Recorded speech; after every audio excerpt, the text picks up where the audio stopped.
Gipahigayon kagahapon ang distribution of educational tablets for DepEd Osamis ngadto sa 1,379 ka mga public school teacher o non-teaching personnel. Ang maong kalihukan na gitambuhan kini sa mga opisyalis ning dakbayan sa pagpanguna ni Mayor Attorney Indy Gumiar Jr. uban ni Vice Mayor Bibi Neri o mga city councilor. Mitambong usab ang mga barangay kapitan atol sa maong kalihukan. Una ini nangayo og dispensa si Mayor Indy Gumiar sa mga magtutudlo tungod kay nakasaad siya nga i-release sa first quarter apan milapas na kini.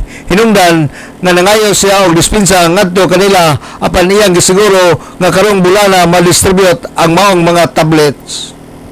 Maay kong dispensa, kaing lapas ang first quarter, January, February, March, wala pa na mo na-release.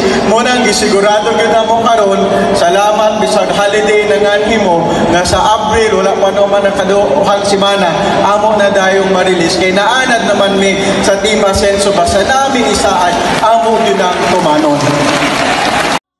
Sa iyang pakigpulong ngadto sa mga magtutudlo, matod pa niya nga kinahanglan nga mayo og relasyon ang mga barangay kapitan o mga magtutudlo kay kung adunay mga kakulangon sa tulunghaan, ang kapitan may mudol ngadto sa mayor.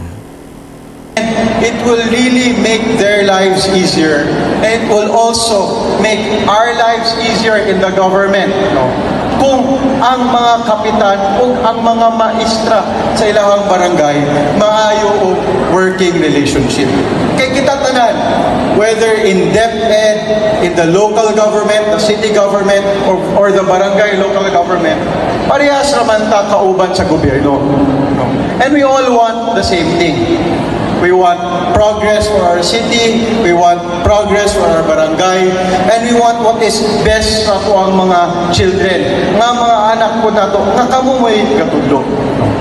So kung dili maayo og relasyon ang mga teachers o ang mga barangay officials, imbis nga ato ang mapul ang ato ang efforts together and ato ang mga resources together para mas paspas ang atong mga programa, mas daghan matag serbisyo mapabot sa katawhan, pag-away-away inoon, then we would in effect be working against each other.